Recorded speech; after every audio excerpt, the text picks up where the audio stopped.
Welcome back to Axio Social. We are in the middle of a series breaking down each of the communication channels available to your church. We're talking about what they're good at, what they're not so good at, how you should use them. The goal is, by the end of this series, is for you to have a really great overview of the different options available to you to help craft a communication strategy that's right for your church. Today, we're diving into church websites. What are they good at? What are they not so good at from a communication standpoint? We're going to start off today with the pros. The first pro to your church website is that they have what we call a direct call to action, direct CTA. That means whatever it is you're asking someone to do, usually in the website, it's going to be click a button. They can do it right then and there. They can take that action. They don't have to go somewhere else to take this action.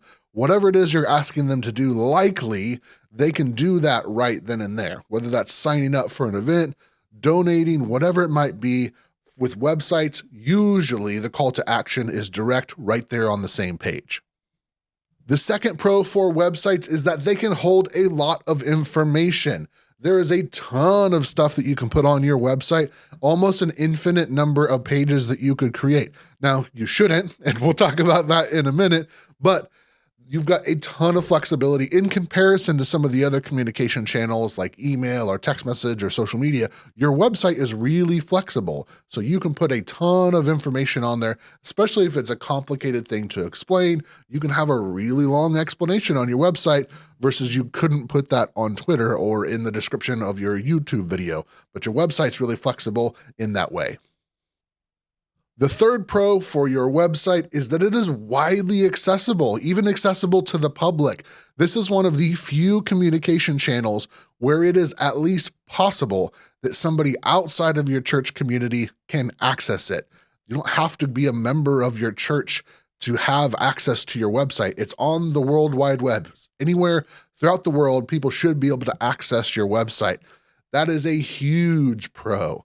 That should really dictate the way that we decide to use our websites, but we'll get into that here in just a moment.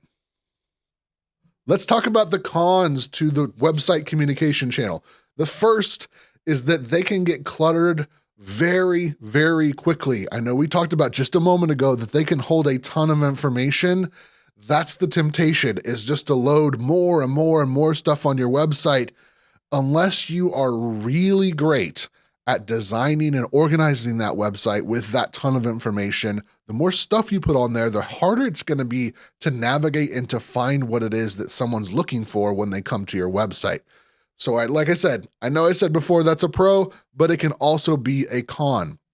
Google has released data that shows that people make up their mind about your website, whether they like it or not, in 50 milliseconds. That is so quick. That means they're not reading anything. There's no copy on your page that they're reading to decide whether they like it. It has everything to do with the layout and the design of your page. So you have to keep it simple. You've got to keep those navigation menus really short, really to the point, really condensed, which means you've got to hold back from putting too much information on your website. The second con for your website is that it has to serve double duty. You have things that you need to accomplish on the internal communication side of things and on the external communication side of things.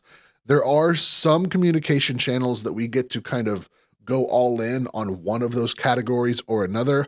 Your website doesn't really get to do that. It has to serve both. It has to serve people that are checking your church out for the very first time and the people that have been going to your church for 40 years that are looking for information about where their small group's meeting that day or whatever it is they might be looking for. Because of that double duty, it can get difficult to design a website that does both of those well, but we'll talk about that in just a moment. The third and final con for your website is that it is a destination. It does not come to you, you have to go to it. So unlike emails or text messages, those really go to you versus a website. You've got to take an action. You've got to go out of your way to go visit the website. Now, it's not difficult to do, but it's just something that I want you to keep in mind as you're deciding exactly how you're going to use it, or maybe how it fits into other communication strategies that you might have in place at your church.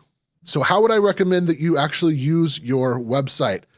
I would highly recommend that you do as much work as you possibly can to keep it simple.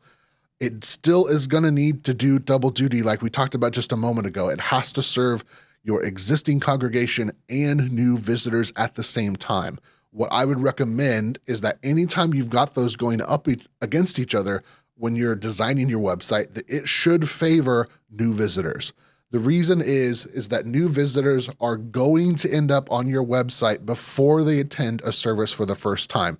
They could be looking for your address. They could be looking for service times, phone numbers. They might be checking out a sermon or looking for worship videos to try and figure out, is this going to be a good fit for me? But they are going to end up on your website before they come to your church service. And once they get there, if they can't find what they're looking for, or if it's too crowded with all this other information, or if it's not designed and laid out in a way that they can easily find what they're looking for, they simply won't show up. They're not willing to dig 4 pages deep to figure out, how do I come to your service? It's just not going to happen. So as you're making design decisions on your website, weighing against each other, new visitors versus existing congregation on the website, new visitors need to win. That can be a difficult kind of tug of war as you go about that design process.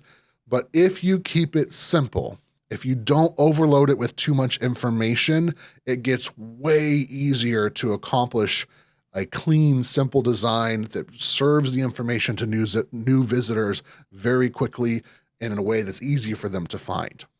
Over time, there will be pressure to add more and more information to your website. And if you're not careful, it can very quickly get cluttered. Even if when it was very first designed, it was beautiful. Over time, that can start to kind of slide down the slope towards too much information, too crowded of a design. So I want you to take time once every few months or so to kind of look at it from the viewpoint of a new visitor.